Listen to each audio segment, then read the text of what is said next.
이야기로 듣는 한국사.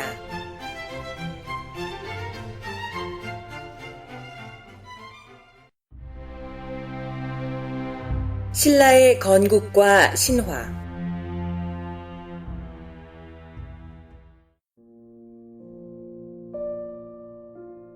신라의 건국 시기는 고구려 백제와 달리 다양한 학설이 제기되고 있는데요. 삼국사기의 신라 본기와 삼국유사의 기록을 보면 기원전 57년 13세의 나이였던 박혁거세가 거서관으로 즉위하고 나라 이름을 서라벌이라고 명했다는 기록이 있어요. 서라벌은 지금의 경주 지역으로 이곳은 일찍이 고조선의 유민들이 내려와 6개의 촌락을 이루며 살고 있었던 곳이에요.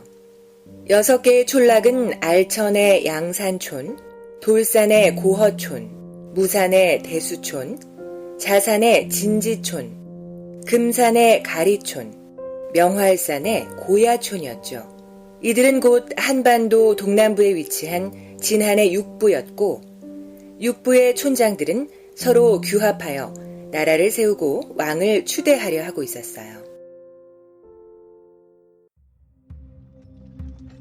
신라의 건국 신화를 보면 고촌의 종장인 소벌공이 하루는 양산 아래 나정이라는 우물 근처를 지나가게 되었는데 이상한 기운이 감돌면서 흰 말이 무릎을 꿇고 앉아 큰 소리로 울음을 내고 있었다더구나. 이를 이상하게 여긴 소벌공이 그곳에 가보니 붉고 큰 알이 하나 있었는데 그것을 가지고 와 양지 바른 곳에 놔두어 보니 한 사내 아이가 알을 깨고 나왔다더군. 그 사내 아이는 용모가 단정할 뿐 아니라 목욕을 시켰더니 몸에서 광채가 나고 온갖 가축들이 춤을 추고 해와 달이 밝아지는 신비한 모습을 지니고 있었지. 6 마을 사람들은 그 아이를 하늘이 보냈다고 생각했고 총명하게 자란 아이가 13살이 되자 왕으로 추대하고 국호를 서라벌이라고 했다는구나. 6 부족의 사람들은 아이가 깨어난 알이 박과 같다고 해 성을 박으로 하고 세상을 밝은 빛으로 다스린다는 뜻으로 이름을 혁거세라 지어 불렀다고 해요. 신라의 건국 신화는 하늘에서 시조가 내려왔고 알에서 깨어나는 과정을 지녔다는 점에서 고구려 주몽신화와 비슷한 내용을 지니고 있는데요. 이것은 신라 역시 하늘을 숭배하고 단군조선의 맥락을 이으려 했다는 것을 알 수 있죠. 박혁거세에 관한 신화는 박혁거세가 태어난 나정이라는 우물 외에 아령정이라는 우물에 관한 이야기도 있단다. 박혁거세가 태어날 무렵 아령정이라는 우물가에는 계룡이 나타나 왼쪽 갈빗대에서 여자아이를 하나 낳았는데 우물의 이름을 따 알령이라는 이름을 지은 이 아이가 바로 후에 박혁거세의 왕비가 된 아령왕비였지. 지금도 경주에 가면 나정과 아령정을 볼 수 있고 박혁거세와 알령 그리고 그의 후대 왕들인 남해 차차웅, 유리 이사금, 파사 이사금이 함께 묻힌 오릉도 볼 수 있단다. 박혁거세의 즉위 이후 이대왕은 그의 아들이 왕이 되어 남해 차차웅이 되었는데요. 이때 탈해로 대표되는 석씨 집단이 경주로 들어와 이대왕인 남해 차차웅의 사위가 되면서 박씨 중심의 왕실에도 변화가 생겼다고 해요.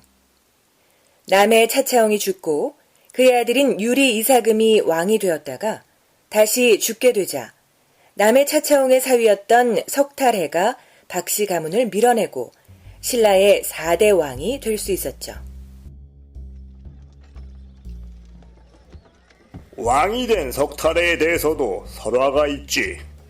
외국에서 동북쪽으로 천여리가 떨어진 용성국에 함달파라는 왕이 있었는데 오래도록 자식이 없었다는구나. 왕은 왕비와 함께 지성을 들여 기도를 올렸는데 7년째 되던 해에 왕비가 알을 하나 낳게 되었지. 함달파 왕은 이를 상서롭지 못한 것이라 생각하고는 큰 괴짝에 7가지 보물과 함께 넣고는 배에 태워 바다에 흘려 보냈다더군. 이때 붉은색 용이 나타나 호위를 하면서 가락국을 지나고 신라의 영역인 계림 동쪽 아진포에 이르렀는데 어떤 노인이 까치떼가 몰려있는 그 괴짝을 발견하고 열어보니 그 속에 어린아이가 들어있었다는구나. 노인은 까치떼가 함께했다고 해서 까치라는 한자에서 따온 석자를 성씨로 삼고 괴를 풀고 나온 아이라 해서 이름을 탈해라 지어주었지. 박혁거새와 마찬가지로 석탈해의 설화 역시 하늘에 간청한 후 알에서 깨어났다는 공통점을 지니고 있는데요. 이것은 석씨 가문 역시 박씨의 왕실과 마찬가지로 대등한 권력으로 자리매김을 하였고 후대에도 그 권력을 유지했다는 것으로 해석할 수 있겠어요.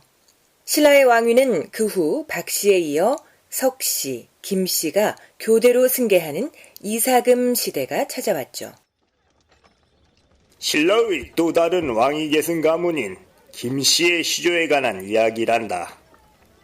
탈해 이사금이 죄위하던 시절이었지. 신라의 수도인 경주의 시림이라는 숲에서 사람들이 흰 닭이 요란하게 우는 소리를 듣고 찾아가 보니 나뭇가지 위에 웬 금괴가 걸려 있었다는구나. 이 소식을 들은 탈해 이사금이 찾아가 금괴를 내리고 뚜껑을 열자 그 속에서 사내 아이가 나왔더더군. 탈해 이사금은 금괴에서 태어났다고 하여 그 아이의 성을 김이라 하고 이름을 알지라고 지어 불렀단다. 김알지는 바로 신라의 왕이 되지는 못했지만 백제의 침략을 막고 지난해 여러 소국을 복속시킨 공로로 세력을 넓혀갔던 김알지의 후손은 마침내 왕위까지 오를 수 있었고 그가 김씨 최초의 왕인 미추 이사금이었죠.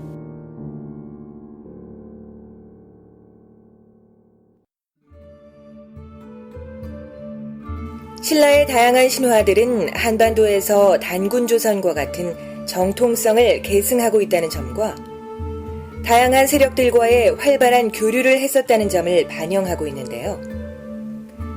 외부에서 유입된 박석김의 새 성씨 왕조는 그 후 교대로 왕위인 이사금으로 추대되면서 견제와 균형을 통해 굳건한 나라의 기틀을 만들어갈 수 있었어요.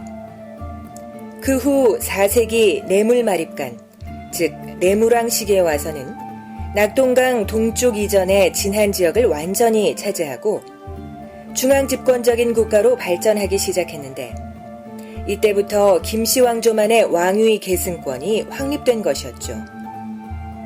왕의 칭호는 박혁거세 시대의 거서간으로 불리다가 이후 차차웅, 이사금, 마립간으로 바뀌었고 6세기 지증왕 시대에 와서 마침내 왕으로 나라의 이름도 설아벌, 사로 등으로 불리던 것에서 신라로 정해지게 되었답니다.